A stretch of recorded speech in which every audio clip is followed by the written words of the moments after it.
During college, I was a babysitter on one of those find a babysitter apps. I got to work whenever I wanted, and I made pretty good money. Usually, I would just be babysitting for a few hours at a time or maybe overnight, and I had several regular clients who rebooked me multiple times. I enjoyed it too.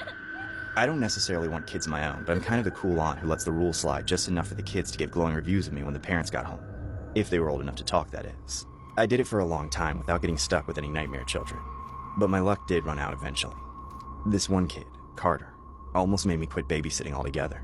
I was already apprehensive to babysit him, as he was on the older side at 10 years old, which is about the age when kids get more complicated. However, it was for a whole week, Monday through Friday, so the money was just too good to pass up.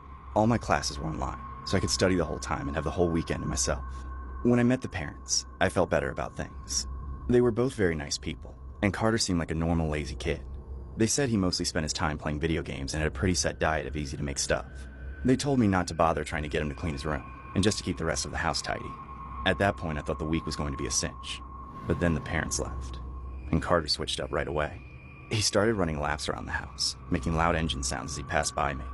At first, I thought I should let him expel some energy since I wasn't told to enforce any rules about running. However, Carter bumped into a table seemingly on purpose and came very close to breaking a glass vase, so I had to lay down the law. Carter didn't take well to being told not to run. He got angry and argued with me about it for a bit before I sent him to his room to play video games. He left, but before he slammed the door, he looked straight at me from down the hall and said, "I don't like you," in the typical mocking tone of an angry little boy. That was definitely the worst possible foot we could have started off on, so to speak. But I didn't worry about it being much worse than that. Of course, it wasn't that simple. It seemed like Carter was intentionally testing every single boundary of what he could get away with. When I picked them up and knocked on his door to tell him to put them away, I discovered the absolute den of clutter and chaos that was his room. Thank God his parents didn't make me do anything about it. On top of that, he had his game console in there, which he played at the max volume until I told him to turn it down. He was definitely disobeying his bedtime every single night, but I couldn't do much about that. I just had to ignore the sounds of explosions and screaming while I was trying to study. Carter wasn't just a poorly behaved spoiled brat either. He was also a little creep. For a 10-year-old, he sure knew a lot of dirty words and things about how intimate physical actions were carried out. On Thursday, I noticed he smelled awful. I knew I would have to get him to take a shower, but it was a horrible struggle forcing him to do it. After an hour of fighting over it, he finally went into the bathroom and turned on the shower. Then, for the first time all week, I had a chance to go into his room without him being there. I couldn't help my curiosity. I had to know what other nasty secrets this kid had.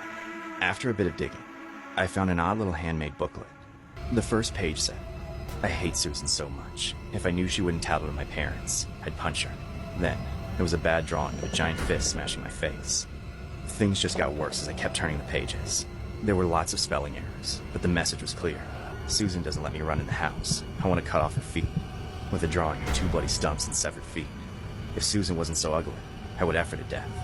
With the full curse word, followed by a graphic depiction of something I don't want to talk about.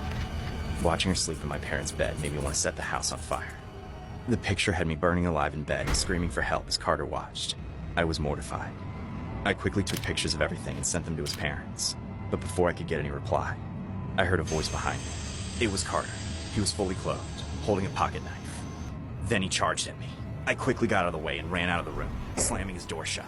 I held it closed for dear life as Carter started stabbing the door. I was able to hold the door closed with one hand and called his parents to tell them what was happening. They didn't believe me until they went and looked at the photos I sent them. But they still asked me to stay the last night and wait for them to get there. There was no chance of that happening. They had a family friend come over to watch Carter for the night. I took my payment and packed up all my stuff, never to go near that neighborhood again, even after taking a few weeks off. That freak monster of a kid scarred me. I dread to think what he'll become when he gets older. There's something extremely wrong with him.